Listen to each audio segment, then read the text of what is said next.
അസ്സലാമു അലൈക്കും വറഹ്മത്തുള്ളാഹി വബറകാതുഹു. പ്രിയമുള്ള മുഅ്മിനീങ്ങൾ മുഅ്മിനാത്തുകൾ, നമ്മുടെ ഏത് ആഗ്രഹങ്ങളും വളരെ പെട്ടെന്ന് പൂർത്തീകരിച്ച് കിട്ടാൻ കാരണമാകുന്ന അത്ഭുതകരമാകുന്ന രണ്ട് ആയത്തുകളുണ്ട്. ഇന്ന് ആ രണ്ട് ആയത്തുകളെ കുറിച്ചാണ് നമ്മൾ ചർച്ച ചെയ്യുന്നത്. അല്ലാഹു സുബ്ഹാനഹു വ തആല നമുക്ക് പഠിക്കാനുള്ള തൗഫീഖ് നൽകി അനുഗ്രഹിക്കുമാറാകട്ടെ. എല്ലാ ദിവസവും നമ്മൾ സൂചിപ്പിക്കാറുള്ളത് പോലെ തന്നെ നേരിട്ട് കാണാനുള്ള ഡേറ്റ് ചൊവ്വാഴ്ചകളിൽ മാത്രമാണ്. ചൊവ്വാഴ്ച നേരിട്ട് വരാൻ വേണ്ടി ബുക്ക് ചെയ്യാൻ വിളിക്കേണ്ടത് ഞായറാഴ്ച 10 മണിക്കാണ്. വിളിച്ച് ബുക്ക് ചെയ്തതിന് ശേഷം മാത്രമേ വരാവൂ എന്ന് ഓർമ്മപ്പെടുത്തുകയാണ്. പലരും ബുക്ക് ചെയ്യാതെ വരുന്നുണ്ട്. ഇത്തരം അപ്ഡേഷനും കാര്യങ്ങളൊക്കെ നമ്മൾ ഇൻസ്റ്റയുടെ ID-യിൽ അപ്ഡേറ്റ് ചെയ്യാറുണ്ട്. ഡിസ്ക്രിപ്ഷനിൽ അതിൻ്റെ ലിങ്ക് കൊടുത്തിട്ടുണ്ട്. നിങ്ങൾക്ക് അവിടെ പോയി ക്ലിക്ക് ചെയ്താൽ കാണാൻ സാധിക്കുന്നതാണ്. നമ്മുടെ ഏത് ആഗ്രഹങ്ങളും നമുക്ക് വളരെ പെട്ടെന്ന് പൂർത്തീകരിച്ച് കിട്ടാൻ കാരണമാകുന്ന അത്ഭുതകരമാകുന്ന രണ്ട് ആയത്തുകൾ നമ്മളൊക്കെ നമ്മുടെ ജീവിതത്തിൽ പതിവാക്കുന്ന ആയത്ത് കൂടെയായിരിക്കും. സൂറത്തു തൗബയിലെ രണ്ടായത്തുകളാണത്. സൂറത്തു തൗബയിലെ 128-ാമത്തെ ആയത്തും 129-ാമത്തെ ആയത്തും.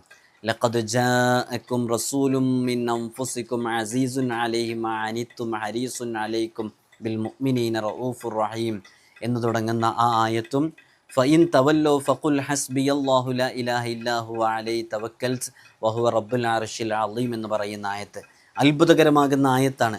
ഈ ആയത്ത് നമ്മുടെ ഏത് ആവശ്യങ്ങളും നിറവേറ്റി തരാൻ കാരണമാകുന്നതാണ്. ഇത് ജീവിതത്തിൽ പകർത്തിയ ഒരുപാട് ആളുകളുണ്ട്. സ്ഥിരമായി ചൊല്ലുന്നവരുണ്ട്, പതിവായി രാവിലെയും വൈകുന്നേരവും ഓതുന്നവരുണ്ട്. ഇതിനെക്കുറിച്ച് മഹാന്മാരൊക്കെ ഒരുപാട് മഹത്വങ്ങൾ പറഞ്ഞിട്ടുണ്ട്. നമ്മുടെ ജീവിതത്തിൽ ഒരിക്കലും നടക്കില്ലെന്ന് കരുതിയ കാര്യങ്ങൾ നടന്നു കിട്ടാൻ, വളരെ പെട്ടെന്ന് അത് പൂർത്തീകരിച്ച് കിട്ടാൻ ഈ രണ്ടായത്തുകൾ ജീവിതത്തിൽ പകർത്തിയാൽ മതി. അത് പ്രഭാതത്തിലും പകർത്തണം, വൈകുന്നേരങ്ങളിലും പ്രദോഷങ്ങളിലും, രാവിലെയും വൈകുന്നേരവും. അത് ചുരുങ്ങിയതൊരു 3 തവണയെങ്കിലും ചൊല്ലാൻ തീരുമാനിച്ചാൽ അല്ലാഹു സുബ്ഹാനഹു വ തആല നമുക്ക് ഖൈറിൻ്റെ വഴികൾ, അടഞ്ഞു കിടക്കുന്ന വാതിലുകളൊക്കെ നമുക്ക് മുമ്പിൽ തുറന്നു തരാൻ കാരണമാകും. അല്ലാഹു യഥാർത്ഥത്തിൽ നമ്മൾ ഈ അമലുകളൊക്കെ ചെയ്യുമ്പോൾ അവിടെ സംഭവിക്കുന്നത് എന്താണെന്ന് ചോദിച്ചാൽ, നമ്മൾ വിശുദ്ധ ഖുർആനുമായിട്ട് ബന്ധപ്പെടുന്നു. അപ്പോൾ വിശുദ്ധ ഖുർആൻ അല്ലാഹു സുബ്ഹാനഹു വ തആല നമ്മൾ സാധാരണ നോക്കുന്നതിനേക്കാളും കൂടുതൽ പരിഗണനയോടുകൂടെ നോക്കാൻ കാരണമാകുന്നു. അത് നമ്മളൊരു മകളുടെ വിവാഹം ശരിയാകാത്തതിൻ്റെ പേരിൽ, ജോലിയില്ലാത്തതിൻ്റെ പേരിൽ, നല്ലൊരു ഹജ്ജും ഉംറയും നിർവഹിക്കേണ്ട കാര്യത്തിൽ, ഇങ്ങനെ എന്തെങ്കിലും ഒരു ആഗ്രഹത്തിന് വേണ്ടി ചെയ്യുമ്പോൾ യഥാർത്ഥത്തിൽ അല്ലാഹു സുബ്ഹാനഹു വ തആല ഇവനിപ്പോൾ ഈ ആയത്ത് ഇങ്ങനെ ഓതാനുണ്ടായ കാരണം എന്താണ്, ഇങ്ങനെയൊക്കെ മനസ്സിലാക്കിയിട്ട് നമ്മുടെ നീയത്തിനനുസരിച്ച് ആ ആവശ്യങ്ങൾ പൂർത്തീകരിച്ച് കിട്ടാൻ കാരണമാകുമെന്ന് മഹാന്മാർ പറയുന്നുണ്ട്. അല്ലാഹു സുബ്ഹാനഹു വ തആല നമുക്ക് പതിവാക്കാനുള്ള തൗഫീഖ് നൽകട്ടെ. നമ്മുടെ വീഡിയോസുകൾ എത്രയോ പ്രവാസികളൊക്കെ കാണുന്നവരാണ്. എത്രയോ ആളുകൾ വളരെയധികം ബുദ്ധിമുട്ടിലാണ്, ജോലിയില്ലാതെ പ്രയാസപ്പെടുന്നവർ, കഷ്ടത അനുഭവിക്കുന്നവർ, ബുദ്ധിമുട്ട് അനുഭവിക്കുന്നവർ. അവർക്കൊക്കെ അവരുടെ ജീവിതത്തിലെ എല്ലാ തടസ്സങ്ങളും നീങ്ങിക്കിട്ടാൻ ഈ രണ്ടായത്തുകൾ കാരണമാകും. ഈ ആയത്തുകളെ കുറിച്ചൊക്കെ മഹാന്മാർ പറയുന്നത് കാണാം. ഈ രണ്ടായത്തുകൾ പകലിൽ ഓതിയിട്ട് രാത്രി വരെയും, രാത്രി ഓതിയിട്ട് പകൽ വരെയും അങ്ങനെയൊക്കെ സ്ഥിരമായിട്ട് ഓതുകയാണ്. അതിൻ്റെ ഇടക്ക് അവൻ ആഫത്ത് മുസീബത്തുകളൊന്നും സംഭവിക്കില്ല. ചില സ്ഥലങ്ങളിൽ കാണാം ഇരുമ്പ് ആയുധങ്ങൾ കൊണ്ടുള്ള അപകടങ്ങളൊന്നും അവന് സംഭവിക്കുകയില്ല. അതിനിടയ്ക്ക് അവൻ മരണപ്പെടുകയാണെങ്കിൽ അവൻ സ്വർഗാവകാശിയായിരിക്കുമെന്നൊക്കെ സ്വാലിഹ്യങ്ങൾ പഠിപ്പിച്ചിട്ടുണ്ട്. അല്ലാഹു സുബ്ഹാനഹു വ തആല ഈ ദുനിയാവിലേക്ക് നമ്മെ പറഞ്ഞയക്കുമ്പോൾ ദുനിയാവ് പ്രതിസന്ധികളുടെയും ബുദ്ധിമുട്ടുകളുടെയൊക്കെ ഒരു പരീക്ഷണശാലയാണ്. നമ്മുടെ ജീവിതത്തിലും ഒരുപാട് പ്രതിസന്ധികൾ കടന്നു വരും. കടങ്ങൾ നന്നായിട്ടുണ്ടാകും, രോഗങ്ങൾ വലിയ ബുദ്ധിമുട്ടായിട്ട് നമ്മെ ബാധിച്ചിട്ടുണ്ടാകും. നമ്മുടെ മക്കൾ, ഇങ്ങനെ തുടങ്ങിയിട്ടുള്ള ഭാര്യ, ഭർത്താവ് തുടങ്ങിയ മേഖലകളിലൊക്കെ പരീക്ഷണങ്ങൾ ഉണ്ടാകും. ഇപ്പോൾ നോക്കൂ, എല്ലാവർക്കും നല്ല സുഖങ്ങൾ ഉണ്ടാവില്ല ജീവിതത്തിൽ. നിങ്ങളെപ്പോഴും ചിന്തിച്ച് നോക്കിയിട്ടുണ്ടോ? നമ്മുടെ മക്കളെ കൊണ്ട് നമുക്ക് നല്ല സന്തോഷമാണെന്ന് സങ്കല്പിക്കുക. എല്ലാവരുടെയും മക്കളെ കൊണ്ട് സന്തോഷമാവില്ല.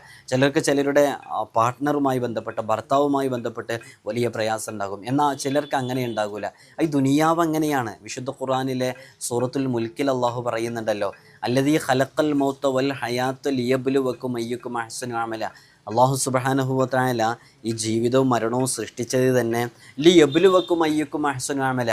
അള്ളാഹു ഇങ്ങനെ ഒരുപാട് പരീക്ഷണങ്ങൾ നൽകുമ്പോഴും ഒരുപാട് പ്രതിസന്ധികൾ നൽകുമ്പോഴും ആരാണ് ഏറ്റവും നന്നായി പെർഫോം ചെയ്യുന്നത്, നന്നായി അമലുകൾ ചെയ്യുന്നത് ആരാണെന്ന് അള്ളാഹുവിന് പരീക്ഷിച്ച് മനസ്സിലാക്കാൻ വേണ്ടിയിട്ടാണെന്ന്. അപ്പോൾ നമുക്ക് പരീക്ഷണങ്ങൾ ഉണ്ടാകും. അത് സാമ്പത്തികമായിട്ടുള്ള പ്രതിസന്ധികൾ തന്നിട്ടായിരിക്കും. വിശുദ്ധ ഖുർആനൊക്കെ പറഞ്ഞതുപോലെ മക്കൾ ശത്രുക്കളായി മാറുന്ന പരീക്ഷണം ഉണ്ടാകും, ലഹരിക്ക് അടിമപ്പെടുന്ന പരീക്ഷണം ഉണ്ടാകും, ഒരു നിലക്കും ജീവിക്കാൻ കഴിയാതെ ആകെ താറുമാറായിട്ടുണ്ടാകും. അപ്പോൾ അതിൽ നിന്നൊക്കെ രക്ഷ ലഭിക്കാൻ നമ്മൾ ചെയ്യേണ്ടത് ചെയ്യുക. അപ്പോൾ രക്ഷ ലഭിക്കുന്നത് നമുക്ക് മാത്രമല്ല, നമുക്ക് മുൻപേ കടന്നുപോയ എത്രയോ പൂർവ്വസൂരികളായ ആളുകളുണ്ട്. അവരും ഇതേപോലെ പരീക്ഷണങ്ങളിലൂടെയാണ് കടന്നുപോയത്. നിങ്ങൾ നോക്കൂ, അയ്യൂബ് നബി അലൈഹി സ്വലാത്തു വസ്സലാമിന് എത്ര വലിയ രോഗങ്ങളുണ്ടായിരുന്നു. അള്ളാഹുവിനോട് അങ്ങനെ ചോദിച്ച് ആ ദുആ തന്നെ വിശുദ്ധ ഖുർആനിലുണ്ട്. അങ്ങനെ ചോദിച്ചപ്പോൾ അള്ളാഹു സുബ്ഹാനഹു വ തആല ശിഫ കൊടുത്തില്ലേ. ഓരോ അമ്പിയാക്കളെയും നോക്കൂ, മുത്തുനബി സല്ലല്ലാഹു അലൈഹി വസല്ലം തങ്ങൾക്ക് എത്രയോ പരീക്ഷണങ്ങൾ വന്നില്ലേ. ഹബീബായ തങ്ങളെ ഭ്രാന്തൻ എന്ന് വിളിച്ചില്ലേ. ഹബീബായ തങ്ങളുടെ കാലുകളിലേക്ക് കരിങ്കൽ ചേലുകളെ കൊണ്ട് എറിഞ്ഞിട്ട് മുത്തുനബി സല്ലല്ലാഹു അലൈഹി വസല്ലം തങ്ങളുടെ കാലിൽ നിന്ന് രക്തം പൊടിഞ്ഞില്ലേ. ഹബീബായ തങ്ങൾ അങ്ങേയറ്റം പ്രയാസപ്പെട്ടില്ലേ. വധിക്കാൻ വരെ ആളുകൾ ശ്രമിച്ചില്ലേ. എവിടെയാണ് ആ മുഹമ്മദ്, ഞാൻ തലയെടുക്കുമെന്ന് പറഞ്ഞ് വീരവാദം മുഴക്കി വന്നില്ലേ. എല്ലാവരും അവസാനം അല്ലാഹു സുബ്ഹാനഹു വ തആല അവരെയൊക്കെ മുത്തുനബി സല്ലല്ലാഹു അലൈഹി വസല്ലം തങ്ങളുടെ മുമ്പിൽ കീഴ്പ്പെടുത്തി കൊടുത്തല്ലോ. നിങ്ങൾ നോക്കൂ, നൂഹ് നബി അലൈഹി സ്വലാത്തു വസ്സലാമിൻ്റെ സ്വന്തം മകനാണ്. പലപ്പോഴും പലരും ഇവിടെ വരുമ്പോൾ ഈ ഉദാഹരണം മനസ്സിലാക്കണം. ഇവിടെ നേരിട്ട് വരുന്ന പലരും പറയുന്നതാണ്, ഉസ്താദേ എൻ്റെ മോന് ലഹരിക്കടിമപ്പെട്ടു, എൻ്റെ മോന് ഒരു അഫെയർ ഉണ്ട്, ക്രിസ്ത്യാനിയാണ്, അമുസ്ലിം കുട്ടിയുമായിട്ടാണ്, അതിൽ നിന്ന് ഒഴിവാകുന്നില്ല, പറഞ്ഞിട്ട് കേൾക്കുന്നില്ല എന്നൊക്കെ വലിയ പ്രയാസം, ഞാൻ ഇപ്പോൾ മോനെ കൊണ്ട് അങ്ങോട്ട് തകർന്നു പോയിരിക്കുന്ന വലിയ വിഷമത്തിലാണെന്നൊക്കെ പറയുന്നവരുണ്ട്. നൂഹ് നബി അലൈഹി സ്വലാത്തു വസ്സലാമിൻ്റെ സ്വന്തം മകൻ അവിടുത്തെ നൂഹ് നബിയുടെ കപ്പലിലേക്ക് പ്രവേശിക്കാൻ വേണ്ടിയിട്ട് പറഞ്ഞപ്പോൾ നൂഹ് നബിയുടെ മകൻ പറയുന്നുണ്ട്, സആവി ഇലാ ജബലിൻ യഅ്സുമിനി മിനൽ മാ, ദേ ആ കാണുന്ന പർവ്വതത്തിന് മുകളിൽ ഞാൻ അഭയം പ്രാപിച്ചു കൊള്ളാം, ഞാൻ അങ്ങോട്ട് കയറൂലാന്ന്. അള്ളാഹുവിനോട് ഈ പരാതി പറയുമ്പോൾ അള്ള പറയുന്നുണ്ട്, നൂഹ് നബി അലൈഹി സ്വലാത്തു വസ്സലാമിൻ്റെ മകൻ അങ്ങനെ പറഞ്ഞിട്ടുണ്ടെങ്കിൽ അള്ള പറയുന്നത് എന്താ, ഇന്നഹു ലൈസ മിൻ അഹ്ലിക്, അവൻ നിൻ്റെ അഹ്ലുകാരെ അല്ല എന്നുള്ളതാണ്. അപ്പോൾ ദീനനുസരിച്ച് ജീവിക്കുക എന്നുള്ളത് അള്ളാഹു നൽകുന്നൊരു തൗഫീഖാണ്. അപ്പോൾ പരീക്ഷണങ്ങളും പ്രയാസങ്ങളും ബുദ്ധിമുട്ടുകളൊക്കെ സംഭവിക്കും. അതിൽ പൂർണ്ണമായി നമ്മൾ ക്ഷമിച്ച് അള്ള ഇഷ്ടപ്പെടുന്ന രൂപത്തിൽ നമ്മുടെ ജീവിതത്തെ ക്രമപ്പെടുത്തുകയും കൂടി ചെയ്താൽ, നമ്മൾ ഇത്തരം ആയത്തുകളും ഇത്തരം അമലുകളൊക്കെ നമ്മൾ നമ്മുടെ ജീവിതത്തിലേക്ക് പകർത്തുകയും ചെയ്താൽ അള്ളാഹു സുബ്ഹാനഹു തആല അവന് ഇഷ്ടപ്പെടുന്ന രൂപത്തിൽ ജീവിക്കാനുള്ള തൗഫീഖ് നമുക്ക് ലഭിക്കുകയാണെങ്കിൽ അതിനനുസരിച്ച് ജീവിക്കാനുള്ള വഴികളൊക്കെ നമുക്ക് തുറന്നിട്ടുകൊണ്ടേയിരിക്കും. നമുക്ക് നിസ്കരിക്കാൻ കഴിയുന്നില്ല, നോമ്പെടുക്കാൻ കഴിയുന്നില്ല, അമലുകൾ ചെയ്യാൻ കഴിയുന്നില്ല. അപ്പോൾ അതിനർത്ഥം എന്താണ്, എന്തൊക്കെയോ തടസ്സങ്ങൾ ഇവിടെയൊക്കെ ഉണ്ട് എന്നുള്ളതാണ്. പരമാവധി നമ്മളെപ്പോഴും ശ്രദ്ധിക്കേണ്ടത് 5 വഖ്ത് ഫർള് നിസ്കാരം നമ്മുടെ ജീവിതത്തിൽ പകർത്തുക. അതൊരിക്കലും ഖള ആകുന്ന സാഹചര്യം ഉണ്ടാകരുത്. ഹറാം ഒന്നും നമ്മുടെ ശരീരത്തിലേക്ക് വരരുത്. നമ്മുടെ മക്കളുടെ, നമ്മുടെ കുടുംബത്തിൻ്റെ, നമ്മുടെ വയറിലകപ്പെടാൻ പാടില്ല. ഹലാലുമായിട്ട് ബന്ധപ്പെട്ടേ ജീവിക്കാൻ പാടുള്ളൂ. ഹറാമിൽ നിന്ന് പരമാവധി മാറി നിന്നിട്ടായിരിക്കണം ജീവിക്കേണ്ടത്. പ്രധാനപ്പെട്ട ഘടകങ്ങൾ മാതാപിതാക്കൾ, ഗുരുവര്യർ, അവരെയൊക്കെ ആദരിക്കേണ്ട രൂപത്തിൽ ആദരിച്ച് നമ്മുടെ ജീവിതത്തെ ക്രമപ്പെടുത്തുക. അന്യൻ്റെ ഹക്ക് അതൊന്നും നമ്മുടെ കൈവശമുണ്ടാകാൻ പാടില്ല. കടബാധ്യത ഉണ്ടാകാൻ പാടില്ല. സബുൽ മുബിഖാത്ത് പോലെയുള്ള വൻപാപങ്ങൾ ചെയ്യാൻ പാടില്ല.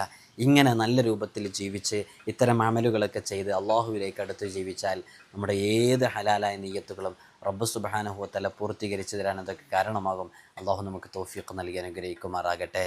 ഇൻഷാ അല്ലാഹ് നമ്മുടെ നൂറെ മദീനയുടെ ആത്മീയ മജ്ലിസ് എല്ലാ ദിവസവും രാവിലെയും വൈകുന്നേരമൊക്കെ നടക്കുന്നുണ്ട്. നിങ്ങൾ അതിലേക്ക് പങ്കെടുക്കുക. അസ്സലാമു അലൈക്കും വറഹ്മത്തുള്ളാഹി വബറകാതുഹു. ഷാഫി ഉറങ്ങണേ.